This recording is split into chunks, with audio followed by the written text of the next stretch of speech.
The warriors of an African tribe jump into action when a very dangerous Cyclops attack their village.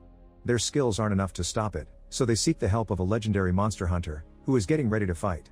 But the origins of this story actually began many years ago. Teenage boy Jack was always in trouble because he was constantly angry and snapping at anyone over the smallest things to the point of actually getting violent.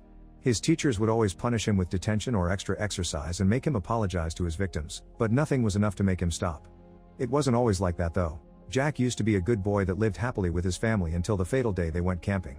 His parents had been dancing to music on the radio and Jack copied them with his sister, but the girl whirled away into the forest.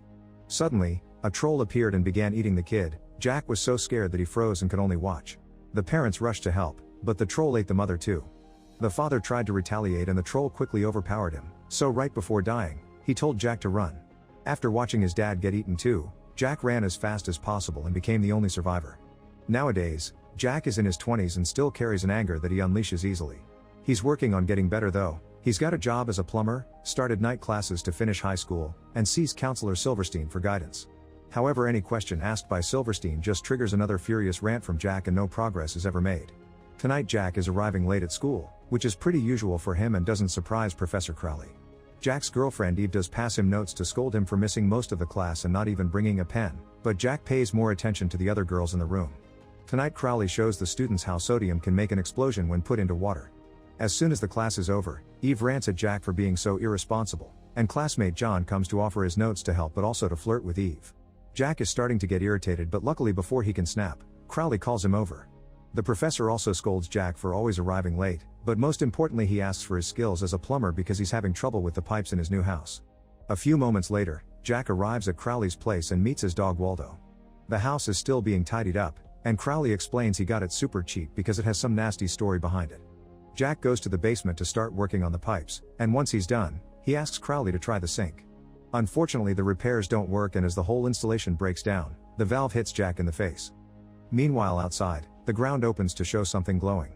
Jack explains to Crowley that they need to change the valve, so he takes the old piece and promises to come back after finding a replacement. At first his van won't start, and Jack begins throwing a tantrum that is interrupted when the engine finally reacts, stopping things before they get violent. Sometime later, Crowley falls asleep at his desk. Waldo is outside barking at the hole in the ground, which now is releasing a mysterious smoke. This smoke sneaks inside the house through the back door and is inhaled by Crowley, who suddenly wakes up and abruptly stands up to reveal black eyes. Moving rather awkwardly, Crowley runs through the house and hits the door with his own body a couple of times until he realizes how to open it. Then he runs to the garden even if it's raining. The next day, Crowley wakes up when he hears Waldo bark at him. He's shocked to discover he fell asleep in the garden and his hands are rather dirty as if he had been digging, not remembering a thing about last night. When he turns around, he confirms digging is exactly what he had been doing. The hole isn't very deep yet, but now Crowley is curious and rushes to get a shovel to finish what he started. After some more digging, Crowley finds the broken pipe and a mysterious box, which he proceeds to take out of the hole by chaining it to his truck. Once the box is taken into his office, Crowley opens it and finds a human skeleton. He gives a leg bone to Waldo, then looks more closely to find a huge surprise. Inside the ribs, there's a black heart still beating. A wary Waldo barks at it, but Crowley picks it up anyway and tries to make it stop moving. However, this only gets his fingers covered in goo.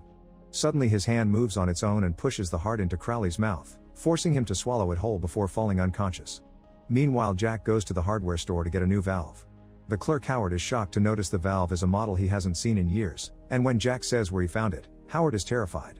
He asks the boy to come back tomorrow for the new piece and promises to share the story about the curse behind that house. Back to Crowley, he wakes up with a burp on his office floor. He can't stop scratching his chest and feels extremely hungry, so he goes to check the fridge. He tries the lettuce and spits it out, but ham and milk he adores. It seems he's ravenous for animal products only. In the evening, Jack arrives at class on time, and the one to arrive late is Crowley, who looks like a complete mess.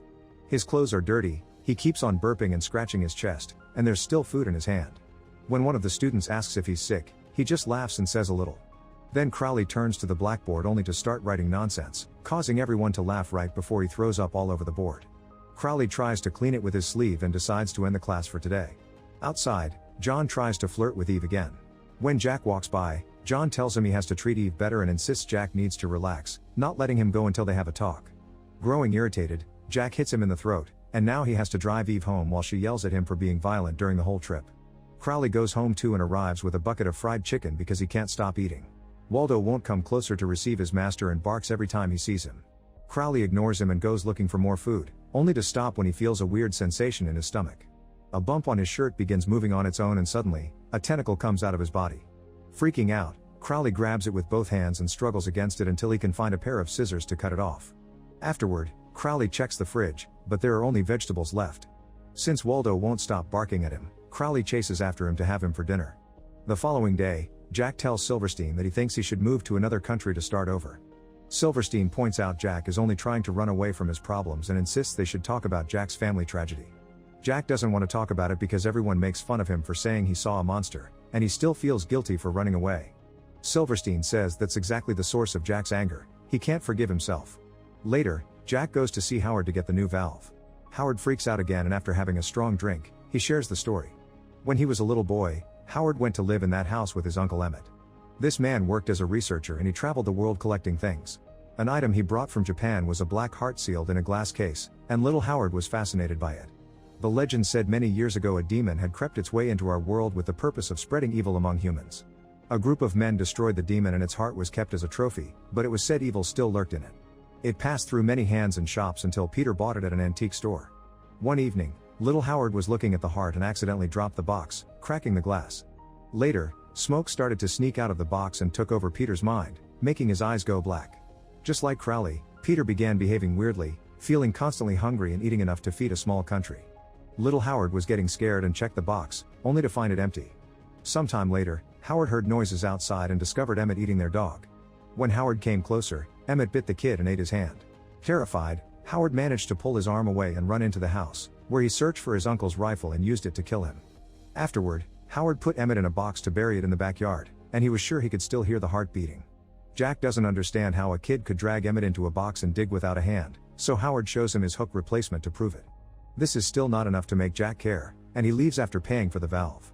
Later at school, Jack tries to apologize to Eve for last night, but this only triggers an argument that ends with Eve wondering if they should see other people. Jack doesn't hesitate to accept to break up, causing Eve to get offended by how quickly he was ready to get rid of her. When they enter the classroom, they find Crowley sleeping on the desk and his sleeve stained with blood. Two students drop a heavy book on the table and the noise wakes Crowley up. After belching, Crowley walks around still scratching his chest and looking disorientated. He also throws up again, and as his stomach gurgles, he loses control of his arm. A worried student approaches him to check on him, but Crowley pushes her away, hurting her. Then he turns to reveal there's a giant tumor growing on his chest, not to mention he's spitting blood. The students run away in fear and Jack makes sure to help the hurt girl walk away as Crowley falls to his knees. His body begins transforming into an extremely grotesque form and tentacles come out of his back, which he sends down the corridors to capture the students. Jack, Eve, and the girl hide in a classroom, and Jack manages to close the door right when a tentacle tries to enter, cutting its tip. The other students aren't as lucky, and the tentacles drag them back without caring if they get hit by any object in the process. When the students are brought back into the classroom, they discover Crowley has become a disgusting beast that has covered the place with goo. The black heart can be seen beating on his aberrant body. His first victim is John, who gets pushed to the floor before Crowley inserts one of his tentacles into his mouth to fill him with his toxic fluids. A moment later, John stands up to reveal he's a monster too, and Crowley sends him to find the missing trio while he takes care of the next student. Meanwhile, Jack is trying to use cables to tie the door. Eve keeps freaking out because she thinks they should leave, not lock themselves up, and Jack grows irritated by her constant screaming and the girls crying over a small wound. At that moment, John bursts into the room. Eve runs away, but the other girl isn't fast enough and John grabs her. Jack tries to save her to no avail and realizes John is eating her, so he runs away too. While Crowley sends out more transformed students, John finds Eve in another classroom. Luckily, Jack arrives just in time too and hits Yone with a stool before grabbing Eve to run away. There's another monster waiting outside, so the couple runs down the corridor only to find the doors closed. The janitor is on the other side and accepts to open when he sees them, but he takes his sweet time with it. This gives the monster time to catch up, and by the time the doors are unlocked, the monster jumps on the janitor to eat him too. Jack and Eve run to Jack's van, which takes a while to start. Eve yells at him for driving an awful vehicle, making Jack's irritation grow. To make matters worse, the radio begins playing the same song he heard when his family died. Jack suddenly stops the van as flashbacks of the tragedy flood his mind, and Eve yells at him for it. Jack's anger grows and finally makes him snap, but this time it's different. He asks Eve to get out of his van, furious but without violence, then he drives back to the school. Jack's determined to make up for the errors of his past and arms himself with all his plumber tools to stop the monster. In the corridor, Jack finds two transformed students, fighting over the janitor's body. They both attack him as soon as they see him, and a fierce yet unfair fight begins. Jack manages to push the boy away for a moment to kill the girl by hitting her head with his pipe. Then he goes after the boy to punch him repeatedly until he falls on the floor, where Jack stabs him with a tool. Meanwhile, Crowley feels hungry again and begins feeding on one of the students. Jack begins making his way to find Crowley, but he bumps into John first. A chase begins through the school, and Jack defends himself by throwing anything he can find at John. However, John feels nothing and comes close enough to bite Jack's arm. Jack headbutts him to push him away, then he breaks the lab equipment to bludgeon John to death. Afterward, Jack wraps up his wound with tape and takes a fire axe before running into his classroom, where he finds Crowley making more monsters. Using the axe, Jack cuts the tentacles to allow the students to escape, but Crowley begins attacking him before he can finish. Jack tries hiding under a table and throwing his axe at Crowley directly, but nothing works, and now a newly transformed student is attacking him too. Crowley tosses the axe away and laughs as he watches Jack and the monster fight, but his laughter dies when he sees Crowley break a cabinet door and use it to kill the monster. Now the cabinet is open, Jack sees the sodium from last class and remembers his lesson. He rushes to grab it right before Crowley captures him with a tentacle to drag him closer, and Jack takes advantage of the new position to insert the sodium in the monster's mouth. Shocked, Crowley drops Jack as he tries to spit it out, but the sodium explodes and takes his head. However, the heart is still beating and controls the tentacle, capturing Jack again. This time, Jack manages to retrieve his axe and cuts the tentacle off before running to the monster and attacking the heart, finally killing him for good. All the tentacles fall off and the remaining students run away as Jack approaches the final girl to kiss her to celebrate. This adventure has changed something in Jack, and now he knows monster hunting is his call. First he returns to the forest to kill the troll that ate his family, finally giving the matter closure. Then he starts traveling the world fighting monsters, and now he's in Africa, ready to fight the Cyclops to save the village. Make sure to subscribe and turn on notifications so you can watch more videos like this. Thanks for watching.